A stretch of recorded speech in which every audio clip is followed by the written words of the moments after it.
FCTV viewers, welcome to another episode of What's Growin On. And we finally hit spring. And oh, by the way, I'm Jayne Spooner and I'm your Rice County Master Gardener here in Faribault.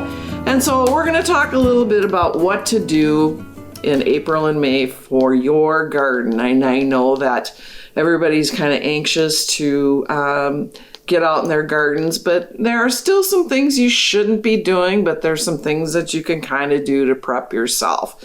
So we'll start with, what you should be doing at this time. And so at this time, you're probably realizing it's always been unpredictable weather. So 1 week we have 12 inches of snow, and 7 days later it's completely gone and it's 70 degrees, and we're going to be experiencing that again here for the next couple of weeks. So it's just, I always say Minnesota land of 10,000 lakes. It's also 10,000 weather changes. So anyway, so there's some things that you should and shouldn't be doing. And like in my garden, as I do a little walk around, I've got tulips starting to come up in my beds and daffodils and stuff. But at this time of year, those will stand some of these cooler temperatures. I did have 1 year where it did get really, really cold and they did freeze a little bit, but they did bounce back okay. The thing that happens that I always worry the most is about my fruit trees, especially my 2 apricot trees, because I've had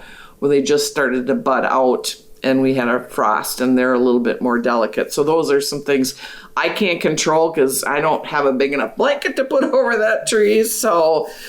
And it's also a great time to even just walk around your yard and do some light cleanup. Picking up sticks, any loose stuff. If you had annuals in your gardens, you can kind of pick those out. Your soil is going to be starting to thaw, but we didn't have a lot of ground or snow cover this year. So our frost depth is going to be, pretty deep. And right now they're saying that the thawed soil goes down about 10 to 12 inches, but there's probably another 10 to 12 inches below that that's still frozen. So any deep digging, like say you want to put in a fence or any posts or anything, it's going to be really difficult. But you still really, really want to wait, to do that. So those are some things. Just do some walk around your yard, take some notes, see what's happening in your yard, what you might want to do. So it's always a good way to just kind of do that evaluation of what's going on. So what should you do? When should you wait? How should you wait? You really want to wait to do anything with your lawn until temperatures overnight are like consistent in 50 degrees. Because if it gets really cold and you're out there raking, you're pulling off some of that old dead grass. And right now that's kind of protecting your root system. So you want to leave that there until you have those consistent 50-degree weather days, because you don't want to damage those roots. And it could, kind of hamper the growth of what is happening with your yard. And, like I said, remove dead annuals. But be careful if you're going into your perennial beds and if you don't clean them out completely. You want to leave some of those stalks still up, because your pollinators sometimes nest in those hollow stems of your perennials, especially like coneflower, bee balm, and those types of things. They hollow out your ornamental grasses, and you will have some beneficial insects that do nest inside those hollow stems that you have in your garden. So you're going to want to wait till it really warms up and you know that they've emerged from their hibernation. Pruning. If you haven't already pruned fruit trees by now, don't do it. Just wait. You don't want to mess around with them, because that's when you get when they get diseases. Oak trees are the same. If you haven't pruned them by the end of March, don't prune, because then it makes them more susceptible to oak wilt disease, and that's how we lose a lot of our beautiful oak trees. It's also a good time to trim shrubs that bloom on new wood. So like your butterfly bush, potentilla, some of your hydrangeas, make sure you check your tag to see if it blooms on new wood or old wood, because you can take some of those dead blooms off. And then don't prune spring bloomers such as lilacs, azaleas, rhododendrons, viburnums, especially lilacs, because they're already starting to set their buds, and any trimming that you do there is going to cut all that off. So after they get done blooming, say like in June or whatever, is a good time to do all your cleanup on your lilacs. So be careful of what you're pruning out there. Soil prep in April.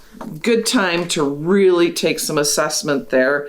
You have to be careful, though. You don't want to work with your soil if it's really muddy out there, because all it's going to do if you start to till it or turn it over and it's big and clunky, or a good test to see how dry your soil is, just take a handful of it and squeeze it. And if it stays in a clump, probably too wet, and you don't want to do that. You want to be able to have it kind of a crumbly ball a little bit, because that clumping, then it's just making it all the more difficult for your plants to grow, for your roots to spread out, and you want to be able to have that loose, well-drained soil.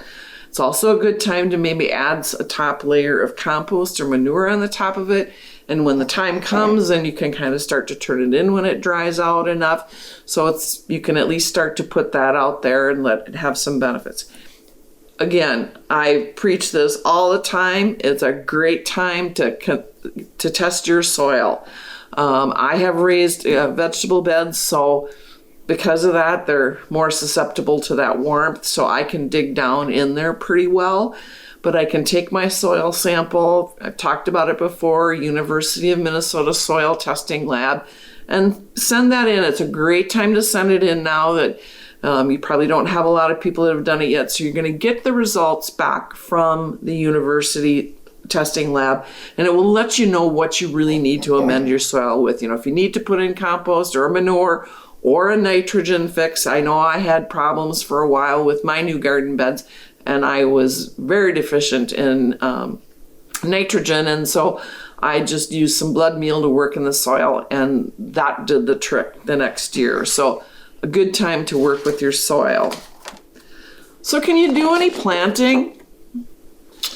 Well, probably about the middle of April, you can start to plant. If you've got your soil worked up enough that it's dry enough, you can start to do some direct sowing in your garden, believe it or not. But those types of vegetables that you're going to put in are called cold crops. And so lettuce, spinach, peas, radishes, kale, you want to make sure that it's, mid-April to like the third week of April to really plant those. But they will stand for some of that cold weather so that they're not ruined. What you can start indoors, though, are tomatoes and peppers and herbs, and that kind of gets you a jump start to get them out into the garden, rather than trying to plant them about mid-May when the temperature soils are right for those. It kind of gives it a boost. Or like me, I don't do a lot of seed starting, to buy your transplants from your nursery. And also, if you did any winter sowing, we've talked about in the past, where you planted your milk jugs, it's a good time to kind of start to monitor them, because you have some of those days where it's really hot, and it might get really hot inside that little miniature greenhouse that you've created. So you might want to be prepared to start lifting the lids up a little bit on it, and then to put it back on at night to keep it from the frost. But good time to be checking those, and also seeing if if there's moisture inside of it, that it's being watered. It's also a good time to think about dividing some of your perennials.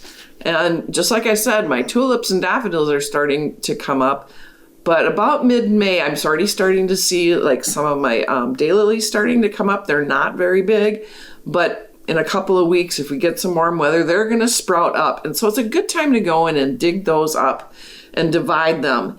And with them being a little bit shorter, it makes them a little bit easier to manage.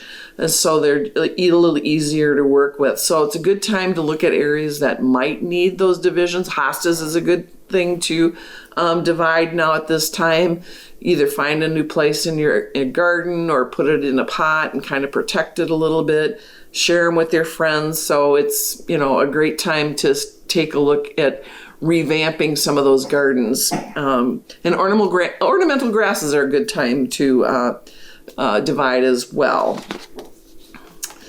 So now we're going to hit May. So May, things start to get a little bit better, okay? your risk of frost will decrease, and this is when your main planting season really is going to begin. You still have to watch out for frost. It's just a cautionary tale. Having worked at a greenhouse, and when it would get busy in May, everybody was anxious to put things out. And we go, well, be careful. Overnight temps are still low. Be prepared to cover or whatever. So you still have to be cognizant till at least mid-May. And even towards the end of May, you need to be a little cognizant of the temperatures overnight, because one year I did plant my tomato plants just before Memorial Day thinking I was going to be safe. And we had a very unexpected cold snap, and I lost over half of my tomatoes. So you still need to be cognizant, but it's still going to be a little bit more safer. So when is usually the last frost in Minnesota? Anywhere from May 10th to the 20th. So right after Mother's Day, you can start, really working in your soil and putting things out.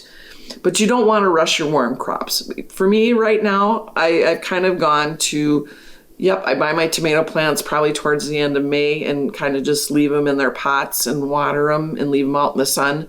But I'll wait almost sometimes till the 1st of June to put them out. And I've had more success with doing that just because the soil is really warmed up, and by June you're pretty safe at not having that frost. And and that's a personal choice, but that's just what works for me. You just do what works for you.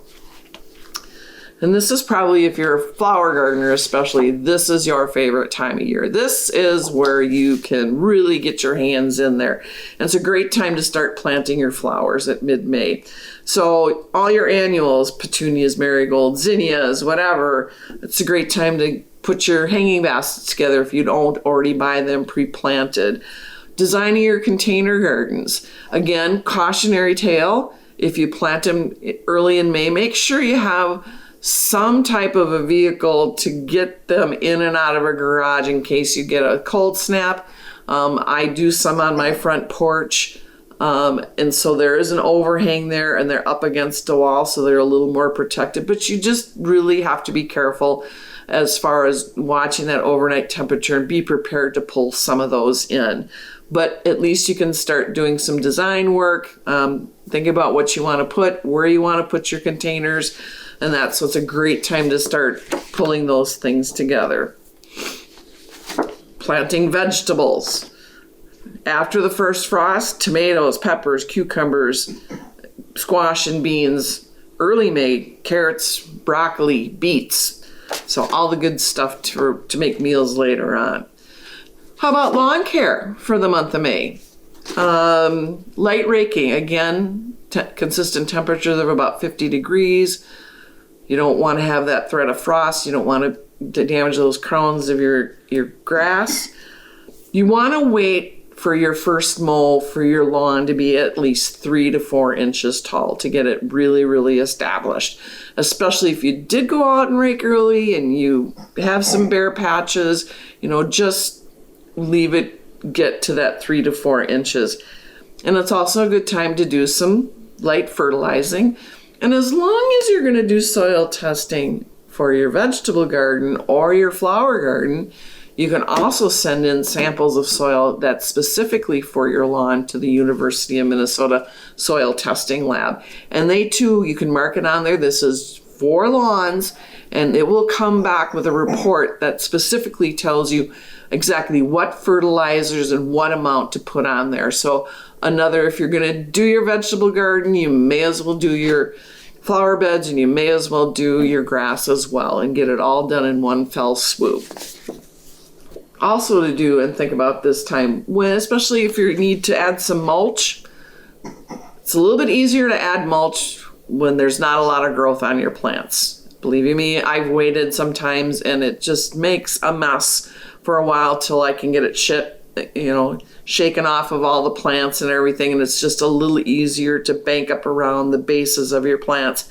So it's a good time to lay mulch, and it's also a good time to really get a head start on your weeding. Again, I went out looking at my gardens. I already have weeds coming up, so I'm going to be gone for a little bit of a vacation. So that's the first thing I'm going to do is start plucking some of those things out of there, because it's easier to get it out now rather than wait and have it just overwhelm you where you're doing a lot of it. So if you can just start it now just a little bit, Shirley, that way I can get to the fun stuff later on. It's also a good time to think about pollinators. If you haven't added any pollinator plants to your garden, this is a really good time to really think about it too. There's a lot of places and greenhouses now that are coming up with pollinator packs where you can just go in and buy a group of plants to put in it. It doesn't need to be a big patch. It can be as little as a 3x3 patch. It can even be in a container. Now, if you're using it as perennials, you will have to put those perennials out of the pot into the ground at some point. But there are plenty of pollinator plants that are annuals as well too. So it's a good time to, again, think pollinators as you're planting your whole garden. And as always, every year, having worked in the greenhouse industry or being a master gardener, you get some poor story of common mistakes people make when they garden. Planting too early, working with the soil when it's too wet, cutting grass too soon, and ignoring cold steps. These are all things that you really have to stay aware of during these times because you want to have your garden be very successful and you're putting a lot of time and money and effort into it. So you really want to follow some of these guidelines as far as, getting your garden ready for a nice lush summer. So a quick timeline: early April, prep your garden. Late April, start to put in your cold crops. Early May, start to monitor those frost times. And mid to late May, then you get into all your fun, your full planting. And if with all of those, if you take all those things into mind and kind of practice those small things, you'll have a very successful garden. And so these are just a few tips to get you going, get you in the mindset of gardening. I know you kind of get away from it in April or in January and February, but now is the time to really start putting some of these little quick timelines into plan so that you have a successful garden. So with that, we'll see you again soon, and enjoy your spring and happy digging.